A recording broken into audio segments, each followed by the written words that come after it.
go out and get what you're worth. I'm gonna show you how great I am. Welcome to the Steel City. Is everybody ready to go? Let's proclaim the greatest radio show.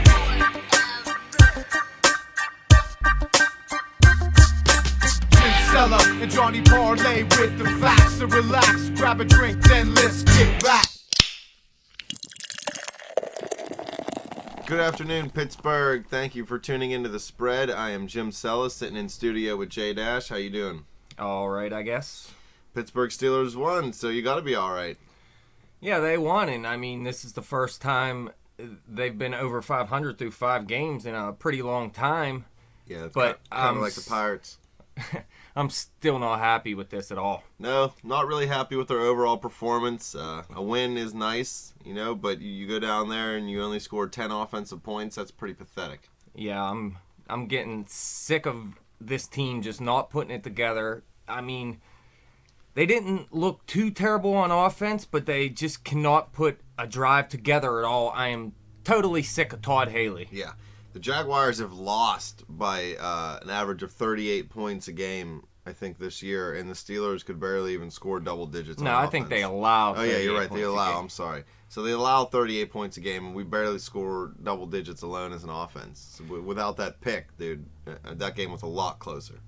Yeah, it's a 1-point game right there. But what are we in rushing and passing? We're 8th in passing and 7th in rushing. So it doesn't look too bad. I mean, Ben's doing well, Brown's doing well, Bell's doing well, obviously. But we're only 19th in scoring. 19th in scoring. So what's the problem?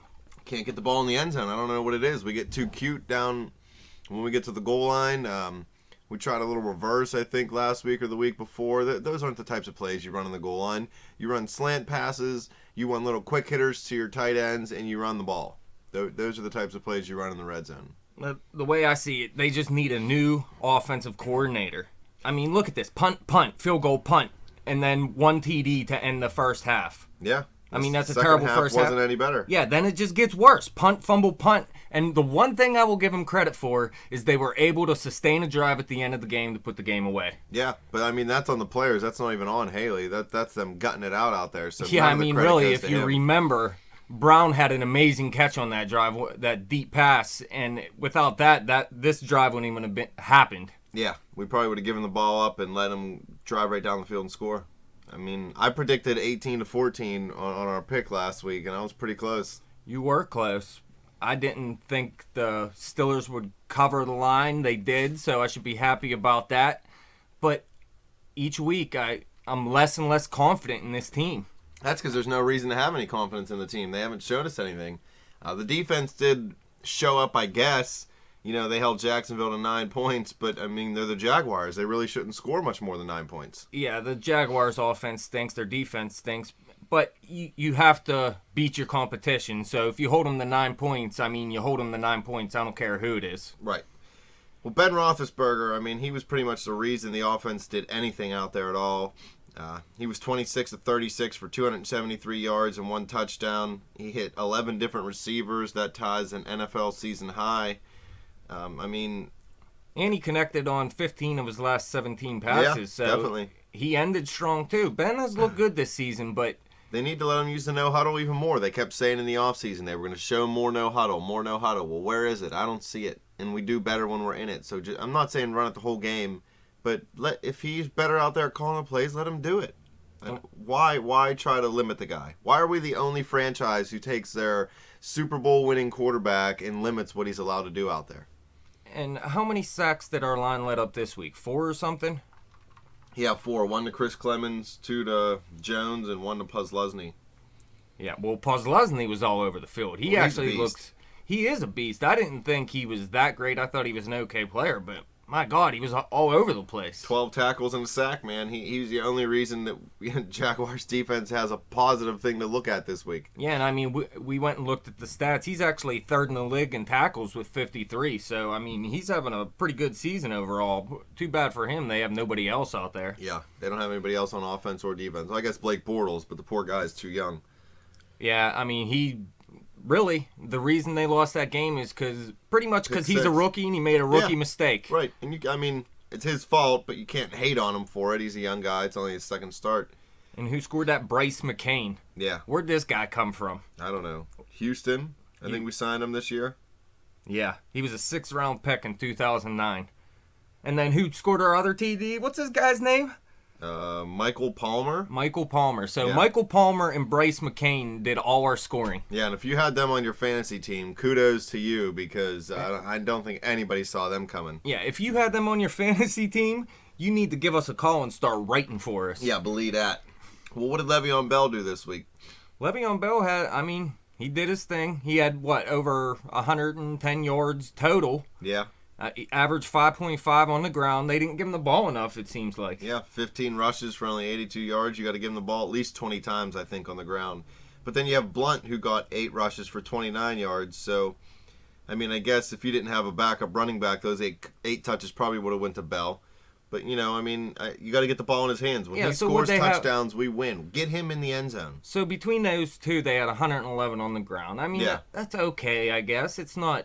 It's okay. That's all it is. Yeah. It's okay. And that's not what we're used to running the ball in Pittsburgh. Even when we have Ben Roethlisberger as our good quarterback, we still have always run the ball well when we were successful.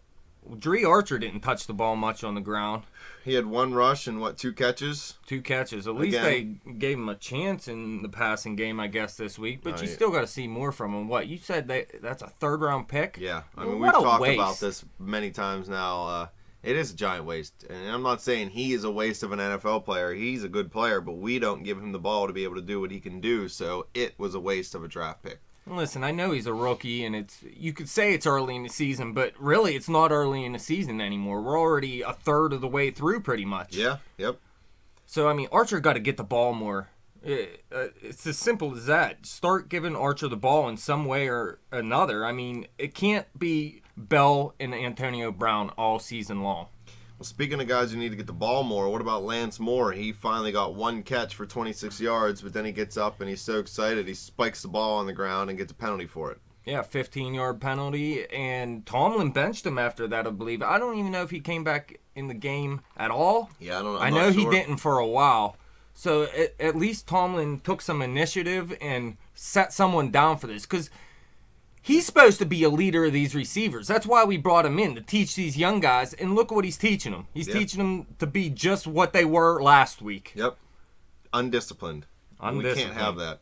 What about all the controversy with Antonio Brown? They called that play just to get him his 5th catch to keep that streak alive. You think that was the right move? No, I don't think it was the right move at all. I know people were saying, listen, you can't do that because what if you turn the ball over? I'm not even worried about turning the ball over. They're pretty good at holding on to the ball, controlling the ball. The problem is we cannot get someone hurt on this team, and any play is the potential for an injury. Oh, yeah. Especially with someone like Marquise Pouncey, who gets hurt when you tap on him. Sneezes, yeah. He has a solid BM, dude, and he needs hernia surgery the next day. And really, who cares about this stupid record anyway? It's 5 catches and 50 yards in, 20, 21 games now? Yeah, I mean, it's not like the guy's setting the all-time mark for catches in a season or, a career or something like that. I like AB. I like that he has fun out there. Always plays hard. I mean, that guy comes to work every single day. But to risk anything like that just for the streak, it's flimsy to me. It's stupid. Listen, Jerry Rice had this long record of 1 catch in at least every game for all these years, and it eventually ended. They didn't try to get him the ball for no reason. It ends. Streaks end. Yeah, streaks end. Just don't worry about the stupid, especially a streak like this that means nothing. No. You can't even look this streak up anywhere. Yeah. Brett Favre's streak of 8 million straight games played in the NFL, that was pretty impressive. Even that came to an end. So this five catches and that's something you can yards, look up in that stats. People care about. Nobody sits around their house and they're like, I wonder what receiver at the most consecutive games where he caught 5 catches for 50 yards. I bet you, Jerry Rice. And they look it up, no, Antonio Brown. And it doesn't happen.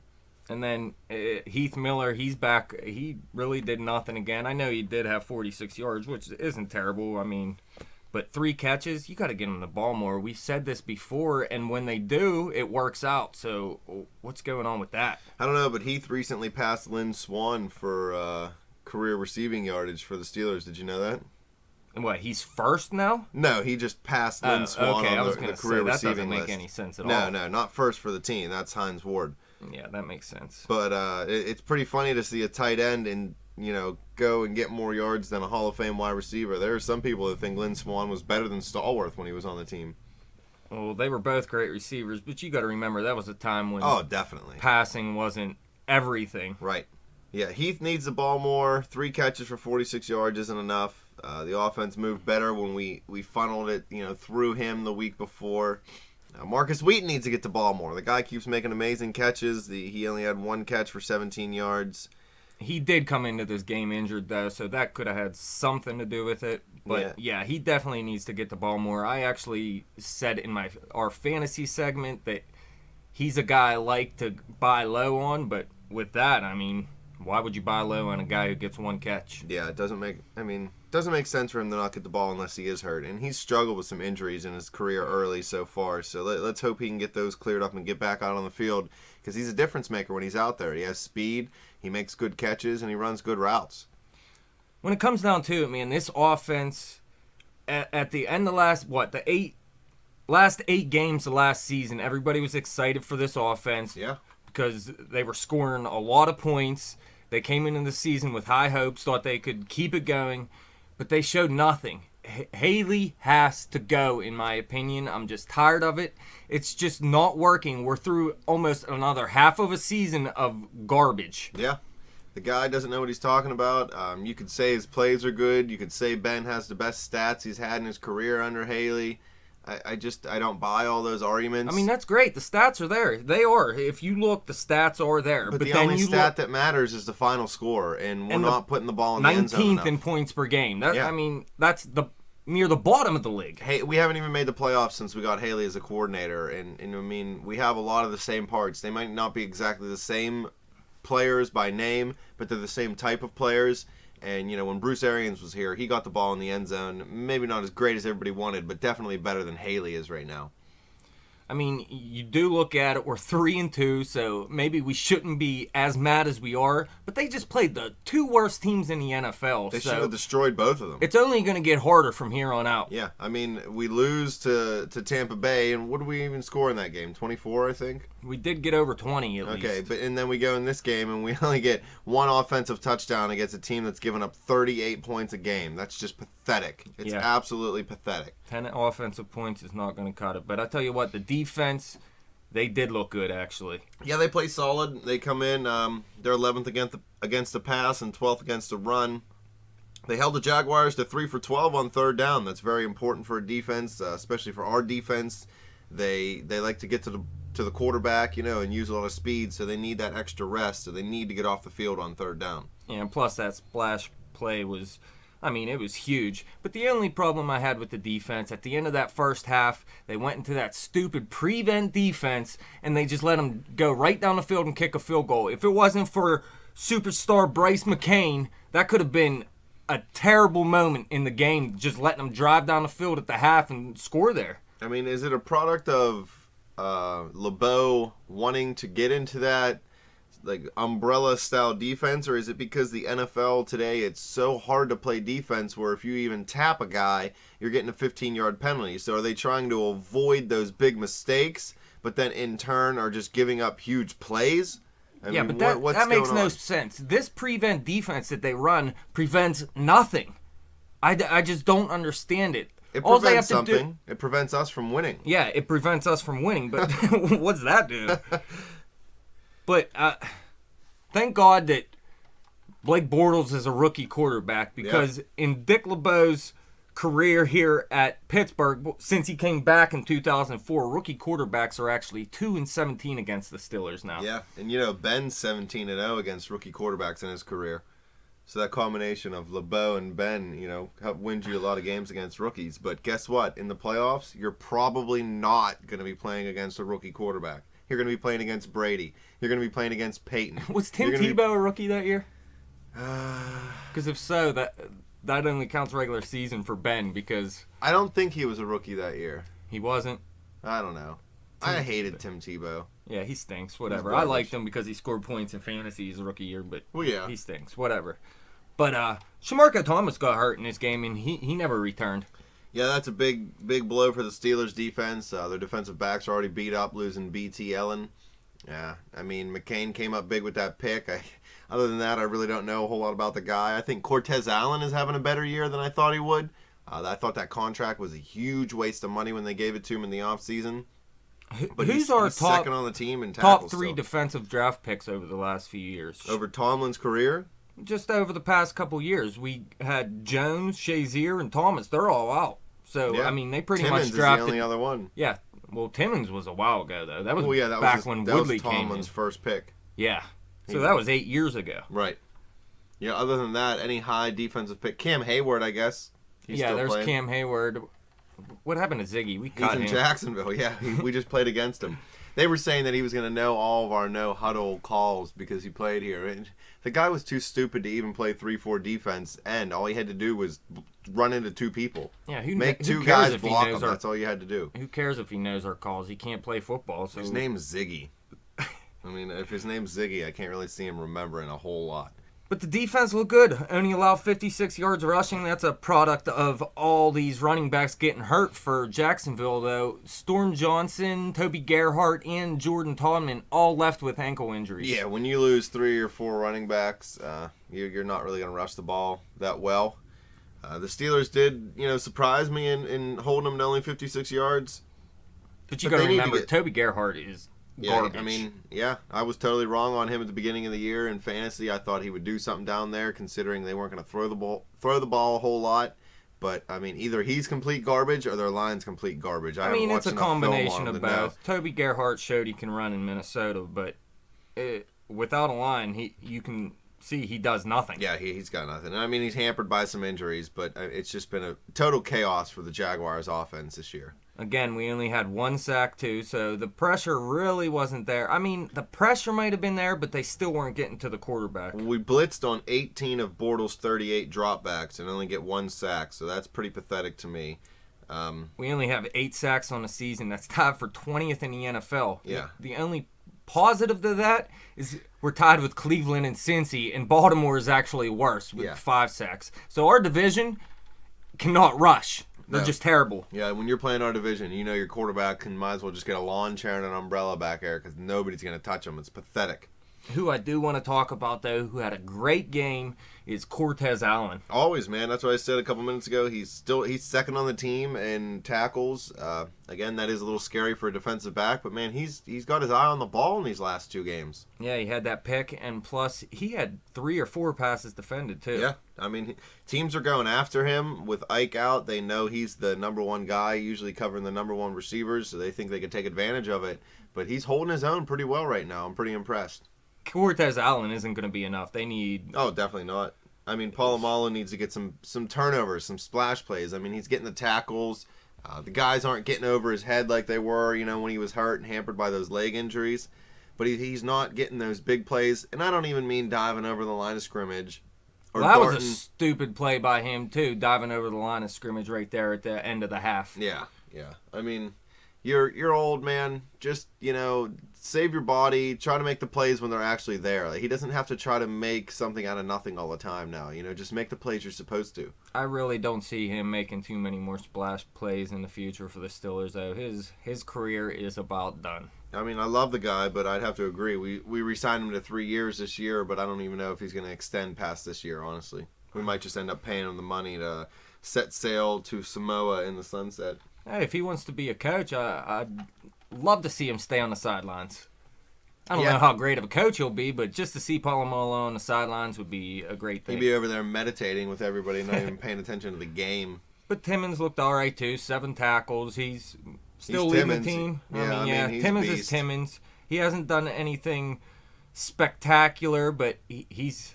He calls the plays, he keeps people where they need to be, and nobody really gets past him. You don't hear his name called out. The dude's solid, man. He's a very underrated middle linebacker, I think. Yeah, that's one thing. You can't be upset with Timmons' play this season. Everybody else you can complain about, but Timmons has been Timmons, and it looks like... We're lucky to have that Yeah. guy.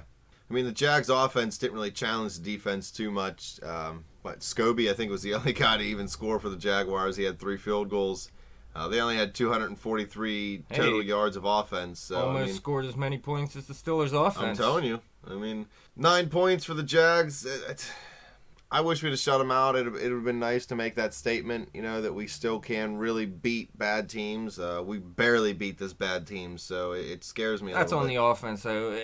If you let up 9 points to any team in the NFL, it's a good game. Yeah, I guess. Yeah, and you should win, and we did win. But let me tell you, if you go and play like this next week, you're going to lose. Yeah. Where are we going? We're at Cleveland next week? Is that what it is? Cleveland, at Cleveland? Yeah, I didn't even write it down because I was just so frustrated with this week and Todd Haley. You love Todd Haley. He's your best friend. I can't stand him. Yep, October 12th, Steelers at Browns. Yeah, we said early in the year we thought maybe that we would see Johnny Manziel in this game if the Browns were struggling, but I'm going to have to say no. I think Bubby Hoyer has held his own, and outside of a few package plays maybe for Manziel, I think it's just going to be Bubby Hoyer. Right now, the Cleveland Browns are only a half game behind the Pittsburgh Steelers, so why would you take Bubby? I got you Bubby calling him Hoyer Bubby out. now. See, everybody loves him some Bubby. Yeah, you can't take Hoyer out when you're in the middle of this division right now. Yeah, like you said, they're only half game out. The Steelers aren't showing anything. The Ravens really aren't showing anything. Cincinnati just proved that they still can't beat good teams at home. So this is an open season on this division. So if Cleveland hit the panic mode now, that would be pretty stupid. Wrap this show up today. Thank everybody for listening. Steelers beat the Jaguars 17-9. It was a pretty pathetic game by the offense. Terrible game by the offense. I'd give it a B- for the defense. Yeah. Jaguars, I'll give them. You know what? I'm going to give Blake Bortles a C+. And he's the only one we're going to grade for their teams. He's the only it one was his second start, so right. Give him a chance. Second start against the Steelers defense. Dick LeBeau, who dominates young guys. He stood tall in the pocket, even though we didn't have a whole lot of pressure on him. But I think that dude's going to be good. And if the Jaguars are smart, they'll start building around him. But thank you, Dash, for sitting in with me today. Thank all the fans for listening. Check out our YouTube channel, The Spread, our Facebook page, The Spread, and check us out on Twitter at bet_the_spread. And everybody have a great day. Peace. Later.